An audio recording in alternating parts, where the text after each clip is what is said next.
है जो बड़ी मुश्किल है, ये कैलकुलस 2 है जो कदरे कदरे आसान है। तो यहाँ तक हम पहुंचे थे, हमने ये फंक्शंस बनाए थे, सर्कल डिस्क पैराबोला के एग्जांपल्स किए थे। आ, अब पैराबोला के बाद दो चीज़ें होती हैं छोटी छोटी जो हमारी पिछली बार रह गई थी। इसको कहते हैं इलिप्स। मतलब पैराबोला तुम्हें पता ना, एक खास शेप होती है कि ग्राफ एक दफा सिर्फ अपनी कर्वेचर चेंज करता है। तो इलिप्स जो है वो अंडे की शक्ल होती है, इलिप्स अंडा होता है। तो इलिप्स का कर्व बड़ा इंपॉर्टेंट होता है उसमें। अगर एस्ट्रोनॉमी पढ़ो तो बड़ा इंपॉर्टेंट होता है, क्योंकि ये जो प्लैनेट्स के ऑर्बिट्स होते हैं ये सर्कल्स नहीं है एक्चुअली। वो कागज पे दिखाते हैं कि सर्कल, ये एक्चुअली इलिप्सेस हैं, ये टेढ़े हैं, ये अंडे की शेप में होते हैं। तो इलिप्स बेसिकली ये ओवल या अंडे की शक्ल होती है। ये या इस तरह का अंडा हो सकता है या इस तरह का हो सकता है। ठीक है, खिंचा हुआ, या वो एक्स एक्सिस पे हो सकता है या वो वाई एक्सिस पे हो सकता है। तो इलिप्स की जनरल इक्वेशन ये होती है, x square over a square plus y square over b square is equal to 1। Please ये याद करनी है। जिस तरह से पैराबोला की जनरल इक्वेशन कही जाए तो वो a x square plus b x square plus c is equal to 0 होती है। सर्कल की कही जाए तो वो एक्स माइनस एक्स नॉट का होल स्क्वायर। मतलब समझ रहे ना बात को। तो इस तरह तुम्हारे लिए एक नई चीज है इलिप्स, जिसकी ये जनरल इक्वेशन होती है। इसका एक बड़ा आसान सा टोटका है कि अगर ये जो नंबर है ना ए, अगर ए बड़ा है बी से, तो इसका मतलब है कि जो मेजर एक्सेस है वो एक्स होएगा। जब मेजर माइनर एक्सेस क्या होती हैं, वो ये होती हैं कि ये अंडा एक्स के ऊपर खिंचा हुआ है ना, तो ये एक्स एक्सेस मेजर है और वाई माइनर है। इसी तरह से यहाँ पे अंडा वाई एक्सेस पे खिंचा हुआ है, तो मेजर एक्सेस वाई है और माइनर एक्सेस एक्स है। बेसिकली जिस एक्सेस के ऊपर खिंचा होता है वो मेजर होती है, दूसरी माइनर होती है। अब इसका पता कैसे चलता है? पता ऐसे चलता है कि इसके नीचे जो नंबर है ना, अगर एक्स के नीचे नंबर बड़ा है तो मेजर एक्स होएगी। ये देखो, अगर ए बी से बड़ा है तो मेजर एक्स होएगी। और अगर उस हाथ पे आके देखोगे तो, इधर आने दे मुझे। और अच्छा, इधर उसने बड़ा अजीब तरीका समझाने का, लेकिन उसने उल्टा ही कर दिया। उसने बी इधर ले आया है, ए इधर ले आया है। लेकिन बहरहाल इधर ये है कि ये वाला ए बड़ा है ना, तो बेसिकली जिस वेरिएबल के नीचे बड़ी वैल्यू होती है, that is what is the major axis. तो इलिप्स में तुमसे, जिस तरह तुमसे पैराबोला में क्वेश्चंस किए जाते हैं ना कि भाई वर्टेक्स क्या है, उसकी कर्वेचर क्या है, इसमें क्वेश्चन ये होंगे कि मेजर एक्सेस क्या है, माइनर एक्सेस क्या है। ठीक है। और इसके अलावा एक्स वाई इंटरसेप्ट होते हैं, बट वो इजी हैं, वो आप जीरो रख के खुद ब खुद कैलकुलेट कर लेते हैं। ये इलिप्स है, quite easy. Hyperbola little bit difficult. Hyperbola काफी मुश्किल होएगा। हाइपरबोला इस तरह का कर्व है, एक एक ये साइड है इसकी और एक ये साइड है। इक्वेशन बड़ी सिंपल है, x square over a square. सिर्फ फर्क ये है कि ये माइनस है। अगर इसकी जगह पे प्लस रख दो तो वो इलिप्स बन जाता है, अगर माइनस रखो तो आ, वो हाइपरबोला बन जाता है। इलिप्स में तुमने ख्याल रखना है मेजर माइनर एक्सेस का। इसमें तुमसे मेजर माइनर एक्सेस कोई नहीं पूछेगा, इसमें तुमसे एसिम्प्टोट्स पूछेंगे। एसिम्प्टोट्स, अगर एसिम्प्टोट लफ्ज का मतलब नहीं पता तो प्लीज गूगल कर लो कि एसिम्प्टोट क्या होता है। तो एसिम्प्टोट एक ऐसी लाइन होती है जिस तक ग्राफ पहुंचता तो है लेकिन उसको काट नहीं सकता। मतलब ग्राफ उसको अप्रोच करता है जिस तरह लिमिट्स में करते हैं, लेकिन काट नहीं सकता। तो इसमें दो एसिम्प्टोट्स होते हैं। एक ये वाली डॉटेड लाइन नजर नहीं आ रही होगी, लेकिन एक ये डॉटेड लाइन है, ये एसिम्प्टोट है। और एक ये डॉटेड लाइन है, ये भी एसिम्प्टोट है। ठीक है। विच मीन्स कि मेरा ग्राफ हमेशा इन दो लाइनों के अंदर रहेगा, काटेगा नहीं। तो इसमें एसिम्प्टोट्स की इक्वेशंस ये होती हैं, y is equal to b over a x और minus b over a x. Once again, hyperbola की इक्वेशन ये है। हाइपरबोला में कोई मेजर एक्सेस माइनर एक्सेस का कॉन्सेप्ट नहीं होता। हाइपरबोला में सिर्फ ये पूछा जाता है कि जो ये जो एसिम्प्टोट्स हैं, एक ये वाली लाइन और एक ये वाली लाइन, उस उन लाइंस की क्या इक्वेशंस है, वो इक्वेशंस ये पढ़ी एमसीक्यूज में काम आ जाए। ठीक है। ये अभी तक जितना काम किया है ये सारा एमसीक्यूज में काम आना है। ठीक है। और बहुत बारीक काम होता है। आपको इक्वेशन दी होती है, मेजर एक्सेस पूछी होती है, आपको इक्वेशन दी होती है, आपसे वो पूछा जाता है कि एसिम्प्टोट्स क्या है या वो चीज़।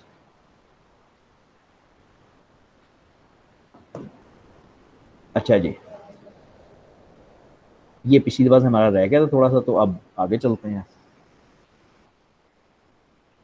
यार ये लिखने में बड़ा टाइम ज़ाया होएगा, चीज़ें बड़ी सिंपल हैं। तो पहली चीज़ आज की है डिस्टेंस फार्मूला। डिस्टेंस फार्मूला तुमने 1D में भी पढ़ा हुआ है, तुमने 2D में भी पढ़ा हुआ है, और तुमने 3D में भी पढ़ा हुआ है। 3D में सॉरी आप पढ़ोगे। वन डायमेंशनल में तुम्हें याद होगा कि डिस्टेंस फार्मूला क्या होता था, कि distance is equal to b minus a. One dimension का मतलब कि सिर्फ नंबर लाइन होती है ना, तो हम सिर्फ कहते थे बी माइनस ए होएगा। टू डायमेंशनल में किसी को याद हो क्या होता था, x2 माइनस x1 का whole square plus y2 minus y1, याद आ गया होएगा। y2 माइनस y1 का होल स्क्वायर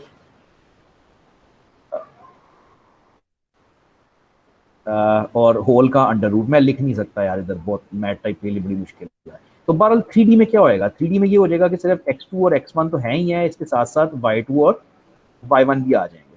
ठीक है,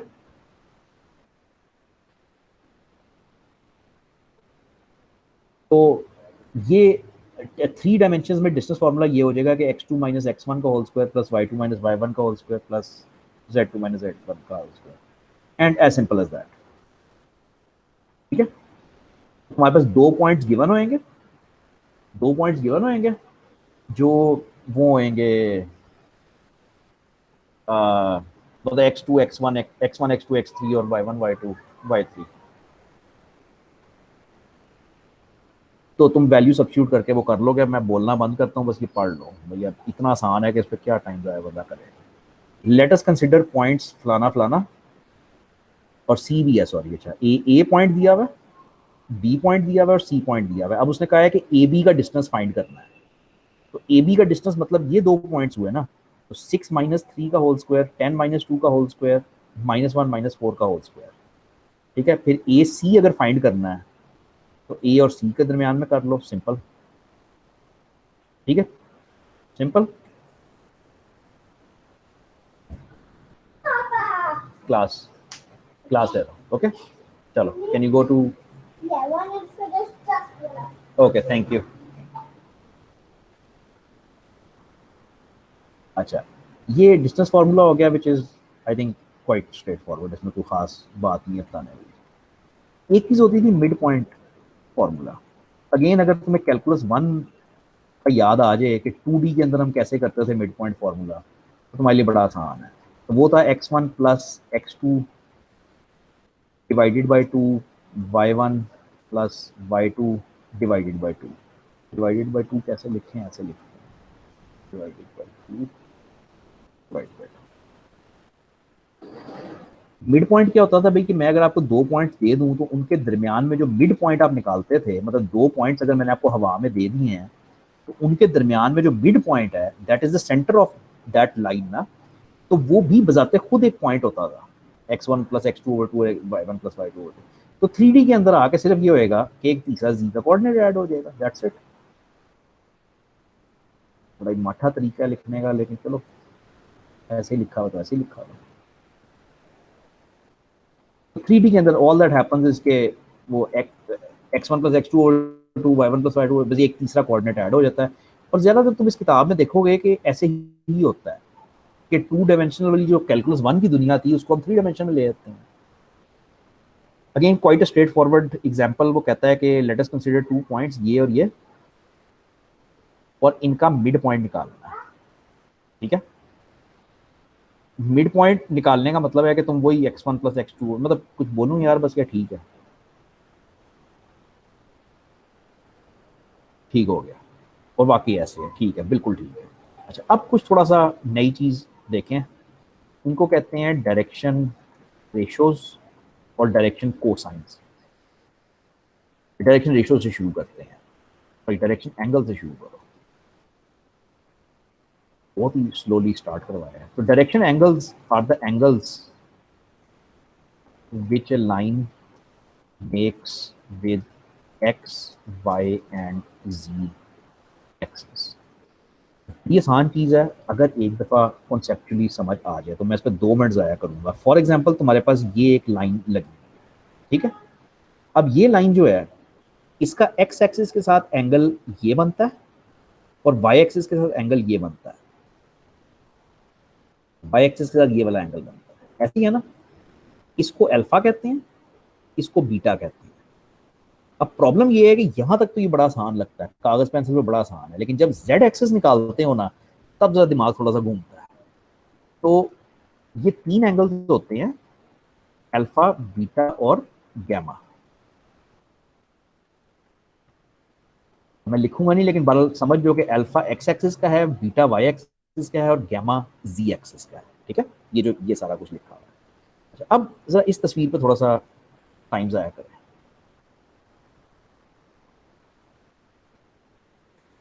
ये एक्स एक्सिस आ रही है, ये वाई एक्सिस आ रही है, ये जी एक्सिस जा रही है। अब ये एक हवाई पॉइंट है।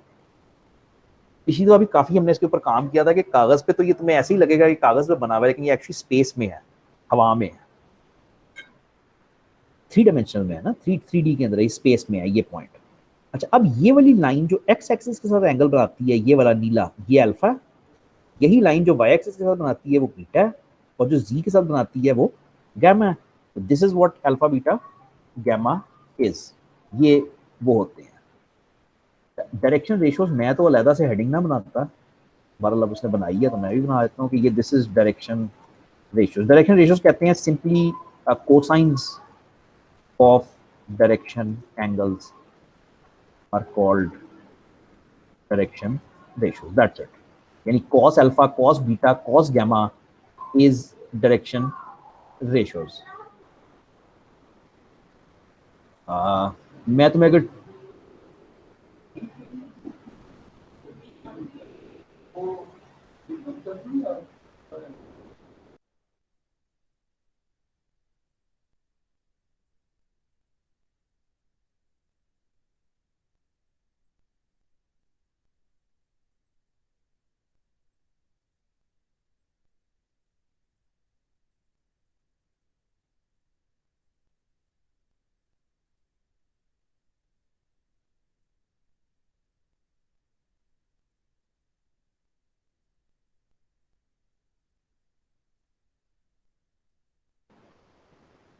अच्छा, this is a good example to explain. जिस तरह मैंने नहीं 2 डायमेंशनल में करना शुरू किया था कि पहले 2 डायमेंशनल में तो समझे ना कि तमाशा क्या है।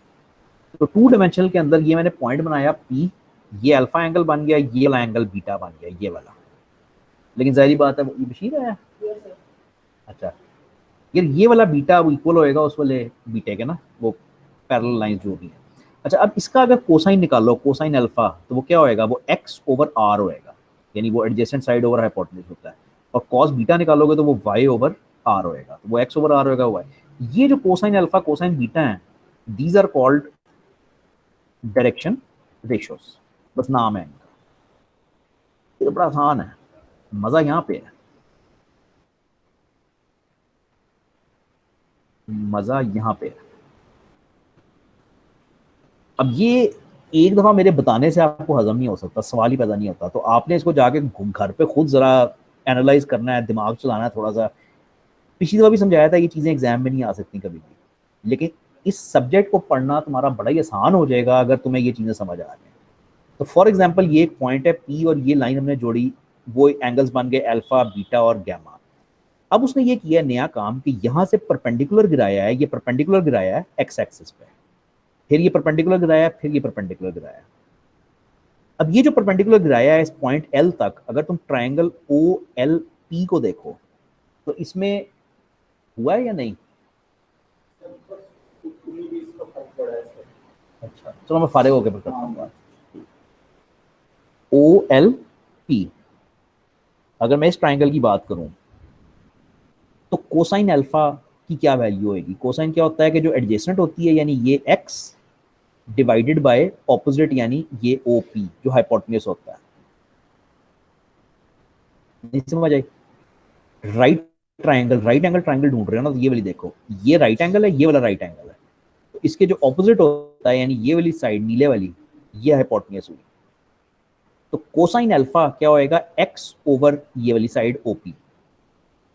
इसी तरह से कोसाइन बीटा क्या होएगा, उसके लिए ट्राइंगल तुम ये वाली देखोगे ओ पी एम, ये वाली ट्राइंगल। तो उसमें y ओवर ओपी होएगा। तो बेसिकली तुम जब ये तीनों कोसाइंस निकालोगे तो x over OP, y over OP, z over OP निकलेगा, और फिर ओपी की साइड निकल आएगी ये क्या है। Do you need to learn this? I don't think so, I don't think so. मेरा नहीं ख्याल कि तुम्हें इसकी कोई याद करने की ज़रूरत है बिल्कुल, लेकिन एटलीस्ट ये पता होना चाहिए कि डायरेक्शन कोसाइंस क्या होते हैं और वो कैसे करते हैं। इसकी एक आइडेंटिटी है, ये याद कर लेना ज़रूर। एक प्रॉपर्टी है जो होल्ड करती है भाई, डायरेक्शन रेशियोज तो होते हैं ना, कोसाइंस और डायरेक्शन एंगल्स, उसके लिए तुम्हें ये फिगर बनानी पड़ेगी और इस तरीके से तुम्हें कोसाइंस निकालने पड़ेंगे। लेकिन एंड पे उसके एक कंक्लूजन है कि ये प्रॉपर्टीज इक्वल आपस में, वो कोसाइन के स्क्वायर्स आपस में इक्वल होते हैं। ये तुम्हें याद करना पड़ेगा, ये एग्जैक्ट क्वेश्चंस हैं। ये है कि ये एग्जैक्ट क्वेश्चन है कि direction ratios of a line joining two points। बात सिंपल सी है, दो पॉइंट्स हैं, कोई भी दो पॉइंट, ये दो पॉइंट फॉर पूरा ही लिख लो, फॉर अ लाइन जॉइनिंग ये दो पॉइंट्स। ठीक है, तो स्पेस के अंदर हवा में कोई भी दो पॉइंट्स हैं P और Q, उनको जब ज्वाइन करोगे तो उनके दरमियान में एक लाइन बनेगी। उस लाइन के डायरेक्शन रेशियोज क्या होते हैं? तो इसका सिंपल सा फॉर्मूला है, वो ये है कि द डायरेक्शन कोसाइन या डायरेक्शन रेशियोज आर, ये अजीब करता है, डायरेक्शन कोसाइन का लफ्ज इस्तेमाल कर देते तो खैर ठीक है। तो ये डायरेक्शन कोसाइन है, उसके तीन डिफरेंट वो निकलेंगे। अगेन इसमें समझने की जरूरत नहीं है यार प्लीज, बहुत सीधी सी चीज है, एक फॉर्मूला है, एक चीज है तुम्हारे पास, उसको बस यूज करो।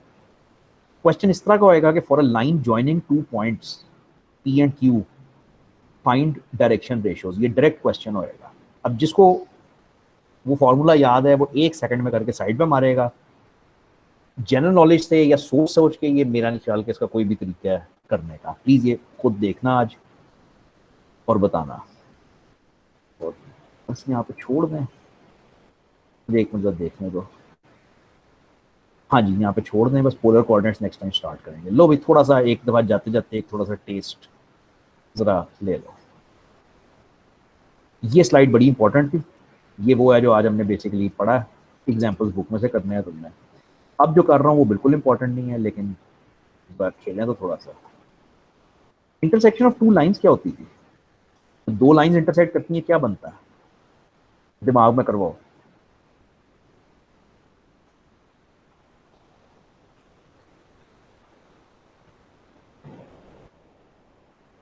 पॉइंट।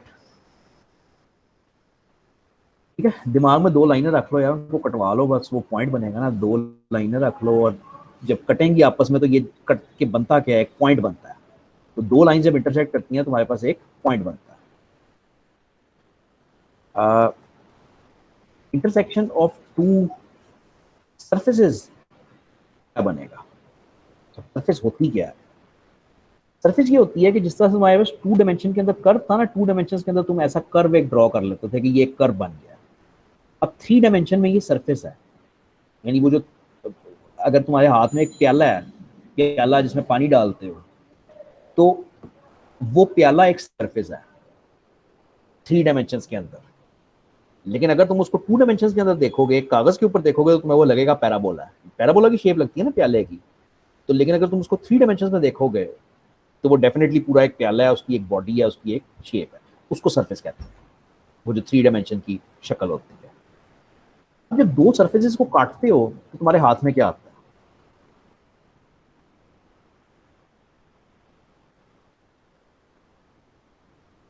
कर्व। वो सरफेसेस कटेंगी तो तुम्हारे हाथ में कर्व आएगा। ज्यादा मुश्किल नहीं है। ये हरे रंग की कोन है, ये कोन है जो कोन होती है, और ये बॉल है पर्पल रंग की, स्फीयर जिसको कहते हो। अब जब कोन और स्फीयर को उसने इंटरसेक्ट करवाया है तो निकला क्या है? ये जो रेड रंग की लाइन है, ये जो रेड रंग की चीज निकली है, ये निकली है। यानी यहाँ पे ये दोनों आपस में कटे हैं ना, इंटरसेक्ट हुए हैं, तो ये कर्व है। इनफैक्ट ये सर्कल है, लेकिन जनरली ये कर्व बनता है। लेकिन 1% भी तुम्हें जरूरत नहीं है, लेकिन बहरहाल ये चीज़ें अगर समझ आ जाए तो कैलकुलस 2 पढ़ना बड़ा ईजी हो जाता है आगे, तो रिक्वायरमेंट नहीं है लेकिन। अच्छा, आखिरी चीज़, इंटरसेक्शन ऑफ टू प्लेन्स क्या होता है? अगेन वही पहला सवाल वही है कि प्लेन बजाते खुद क्या होता है भाई? प्लेन होता क्या है? तो प्लेन ये होता है कि 2 डायमेंशन में स्ट्रेट लाइन होती है, 3 डायमेंशन में प्लेन होती है। एक कागज पकड़ो अपने हाथ में, एक कागज बिल्कुल सीधा, वो प्लेन है। नहीं सॉरी, कागज ना पकड़ो, तुम्हारे ज्यादा आसान है। तुम अपने कमरे की एक दीवार को देखो, वो दीवार पूरी एक प्लेन है। अगर उसको 2 डायमेंशन में देखोगे तो वो एक लाइन नजर आएगी, लेकिन अगर 3 डायमेंशन में देखोगे तो वो पूरा एक प्लेन, एक सीधी सीधी सरफेस नजर आएगी। प्लेन ये होता है, ठीक है। अच्छा, अब कमरे की 2 प्लेन्स को देखो और इमेजिन करो, खुद हिसाब लगाओ कि जब 2 प्लेन्स इंटरसेक्ट करती हैं तो क्या बनता है।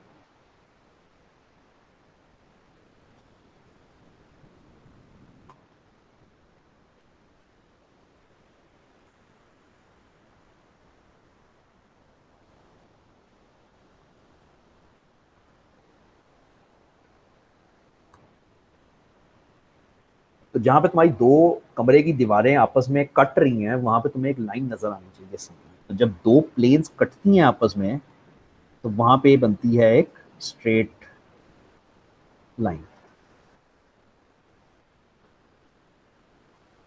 तो ये प्लेन का एग्जांपल है कि ये एक प्लेन, ये ब्राउन वाली है, एक ये ग्रीन वाली है, जहाँ पे ये इंटरसेक्ट होते हैं तो तुम देखोगे कि ये एक स्ट्रेट लाइन बनती है। जस्ट आइडिया होना चाहिए, ज़्यादा कोई इतना ज़रूरी नहीं। अच्छा सॉरी, ये बना हुआ था सारा कुछ और मैं खुद करवाता रहा हूँ। ये वो दिखा रहा है कि यार अगर तुम 2 डायमेंशन में देखोगे तो तुम्हें लाइन नजर आएगी, 3 डायमेंशन में देखोगे तो ये प्लेन नजर आएगी, ये प्लेन है।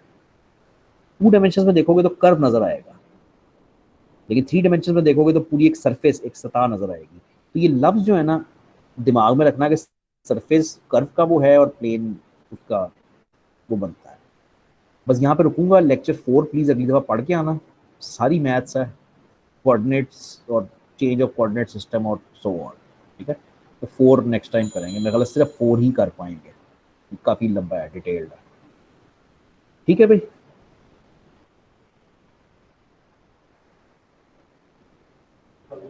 चलो, ओके पता।